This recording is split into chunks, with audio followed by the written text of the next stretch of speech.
ये चैनल केवल मनोरंजन के लिए है। हम किसी भी तरह की अंधश्रद्धा को बढ़ावा नहीं देते।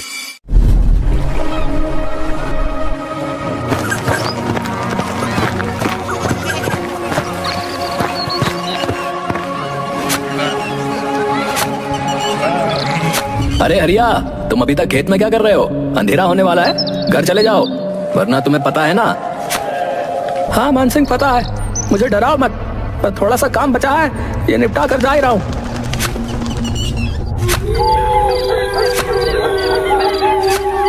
ए जी, इतनी रात हो गई है और आप अभी तक यहीं हैं।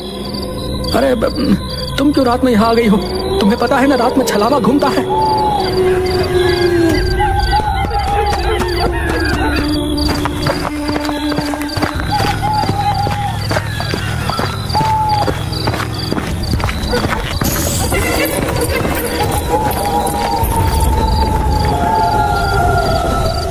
क्या हो गया? तुम रुक क्यों गई? चलो ना। वो सामने किसी औरत की लाश पड़ी है। अरे हाँ, ये कौन है? हरिया ने उसके पास जाकर देखा तो वो उसकी पत्नी की लाश थी। ये देखकर वो बहुत घबरा गया।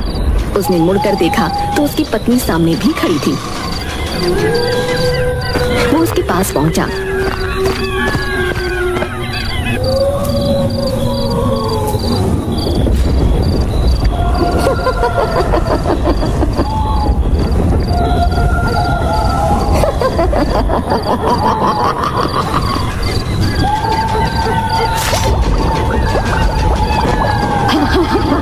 ताजा ताजा दिल, स्वादिष्ट।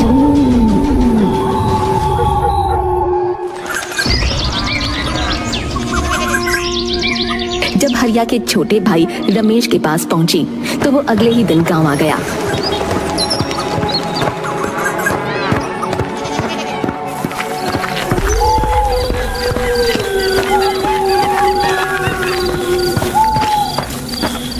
कितने बरसों बाद आज गाँव आना हुआ है। यहाँ से जाते समय सोचा भी नहीं था कि वापसी किसी की मौत पर होगी। हे भगवान, मुझे इस बुरे समय को झेलने की शक्ति दे। रमेश काफी सालों बाद गांव आया था। वो बदले हुए गांव को देखता हुआ अपने घर की तरफ बढ़ रहा था। उसके मन में गांव में आने की खुशी भी थी और अपने भैया भाभी को खोने का दुख भी था। तभी अचानक उसे हरिया ने आवाज दी। अरे रमेश, अरे तुम आ गए। अरे कैसे हो? भैया आप तो नहीं, मैं ठीक हूँ, पर छलावा ने तुम्हारी भाभी को मार दिया। लेकिन मान सिंह ने तो फोन पर बताया था कि तभी दूसरी तरफ से किसी की आवाज आई। उसने उस तरफ देखा तो वहाँ मान सिंह खड़ा था। उसने फिर से मुड़कर हरिया की तरफ देखा तो वो गायब हो चुका था। तुम इतनी रात में क्यों आए हो? तुम्हें पता है ना इस गांव में छलावा का प्रकोप है। ये तो शुक्र मनाओ कि मैं समय पर आ गया, वरना आज तुम्हारे साथ भी वही होता जो तुम्हारी भाभी और भैया के साथ हुआ था। चलो यहाँ से। मुझे लगा सचमुच मेरे भैया जिंदा हैं। उनको सामने देखकर मैं छलावा के बारे में भूल ही गया था। नहीं, वो जा चुके हैं। चलो घर, चलो जल्दी।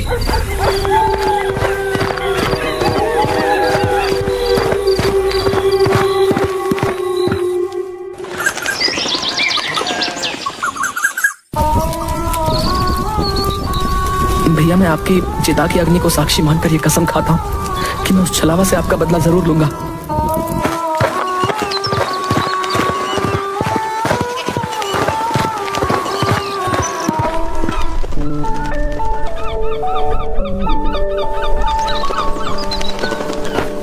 अंतिम संस्कार के बाद वो अपने बचपन के दोस्त गगन से मिलने निकल गया। पर जब वो उसके घर पहुंचा तो वहाँ ताला लगा हुआ था।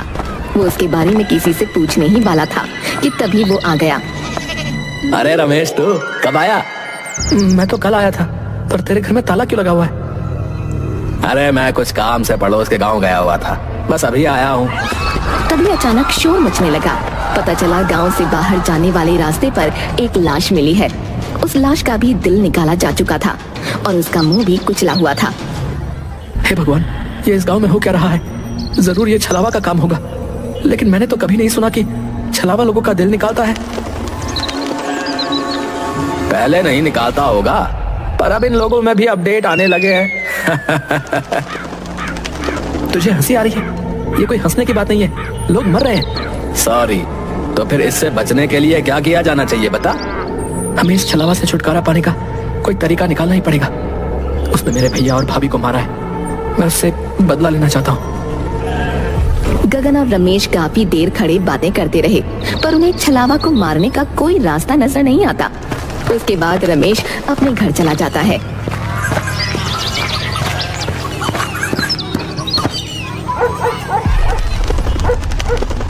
मैं छलावा से बदला तो लेकर रहूंगा, कुछ भी हो जाए। रमेश छलावा को मारने के तरीके सोच रहा था। किसी ने उसका दरवाजा जोरों से खटखटाया। वो झिझक गया। कौन है? कौन है? अरे मैं हूँ मान सिंह, जल्दी से दरवाजा खोलो, छलावा ने किसी को मार दिया है। आता हूँ। रमेश हड़बड़ाहट में उठा और उसने जाकर दरवाजा खोला। सामने मान सिंह की लाश पड़ी थी। उसके सीने से उसका दिल निकाला जा चुका था और जमीन खून से लाल हो चुकी थी। ओह माय गॉड, ये क्या हो गया? मान सिंह, तुम्हारे साथ ये किसने किया? नहीं।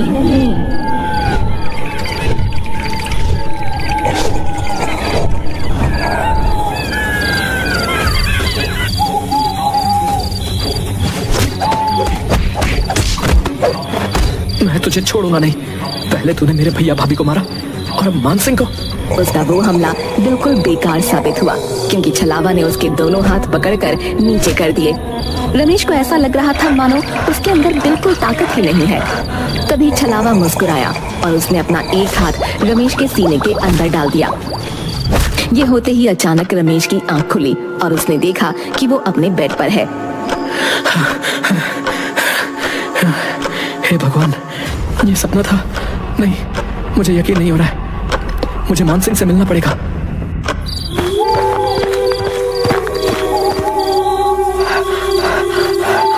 अरे क्या हुआ? तुम ऐसे हाफ क्यों रहे हो?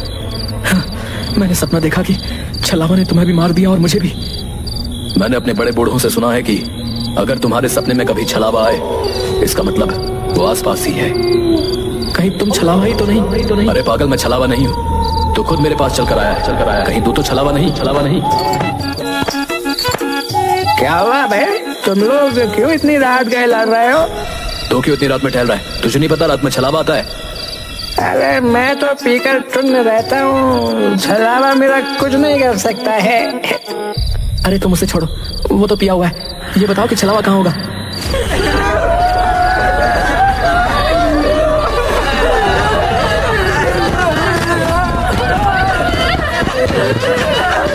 क्या हुआ सरपंच जी? अरे मेरे बेटे को छलावा ने मार डाला। हे भगवान, छलावा ने सरपंच जी के बेटे को मार डाला। सरपंच जी, अब तो आपको कुछ करना ही पड़ेगा। सरपंच जी के बेटे की मौत ने पूरे गांव को हिलाकर रख दिया था। रमेश, मान सिंह और गांव के कई लोग एक जगह इकट्ठा हुए और छलावा से छुटकारा पाने का प्लान बनाने लगे। इस छलावा को रोकना ही होगा, हमें कुछ करना पड़ेगा। लेकिन कैसे? वो तो रात में आता है और हमें अंधेरे में दिखाई भी नहीं देता। इस छलावा से छुटकारा पाने का एक ही तरीका है। अगर हम उसे दिन में पकड़ लें तो उसे मार सकते हैं, क्योंकि दिन में वो बहुत कमजोर होता है। पर वो दिन में भला कैसे मिलेगा? तो बस ये तरीका है कि हमें उसे रात में ही किसी तरह फंसाना होगा और फिर सुबह होते ही उसे मारना होगा। हमें ऐसा जाल बिछाना होगा जिससे वो निकल ना सके। गांव के लोगों ने मिलकर एक योजना बनाई। उन्होंने एक बड़ा जाल तैयार किया और तय किया कि वो छलावा को रात में ही फंसाकर सुबह मार डालेंगे। अरे गगन, तुझे पता है हम लोग छलावा को पकड़ने वाले हैं। दिन में तो वो कभी मिलेगा नहीं, इसलिए रात में ही पकड़ना है।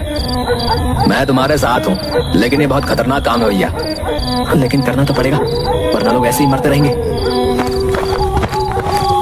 रात का अंधेरा चारों ओर फैल चुका था। गांव के कुछ बहादुर लोग छलावा को पकड़ने की योजना के तहत इकट्ठा हुए। कई लोग डर के मारे नहीं आए थे, जिनमें गगन भी शामिल था। गगन फोन क्यों नहीं उठा रहा? उसने वादा किया था कि वो भी आएगा। शायद वो डर गया होगा। हम यहाँ हैं, हमें ही ये काम करना होगा। तभी एक ठंडी हवा का झोंका आया और सबकी रूह कांप उठी। अचानक सामने छलावा प्रकट हुआ, लेकिन हरिया के रूप में।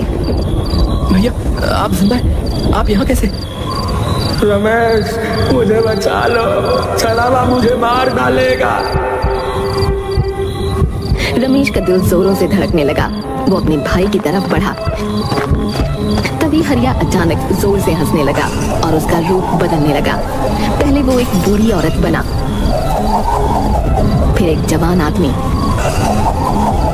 और फिर एक बच्चे में बदल गया। अंत में वो अपने असली भयानक रूप में आ गया। तुम लोग मुझे पकड़ने की कोशिश कर रहे हो, तुम मुझे नहीं पकड़ सकते। तभी एक आदमी ने हिम्मत दिखाई और छलावा की तरफ भागा। मैं तुझे नहीं छोड़ूंगा, आज तुझे मार कर ही रहूंगा।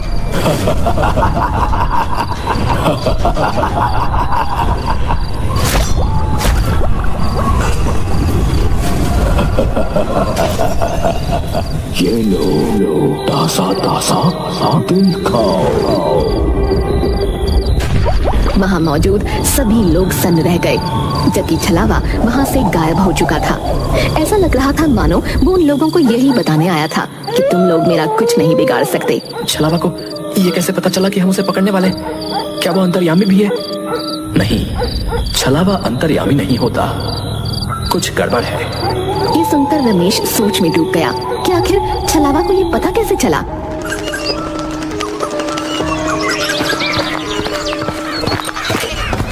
गगन, तुम कल रात को क्यों नहीं आए? मैंने तुम्हें कई बार फोन किया। यार मेरी तबीयत ठीक नहीं थी, इसलिए नहीं आ सका यार, सॉरी यार। रमेश और गगन गांव की गलियों में टहलते हुए एक पुराने मंदिर के पास पहुंचे। चलो मंदिर के अंदर चलते हैं, थोड़ी शांति मिल जाएगी। नहीं नहीं, मैं मंदिर के अंदर नहीं जा सकता, मेरी तबीयत अभी भी ठीक नहीं है। क्यों बहाना बना रहे हो? चलो अंदर।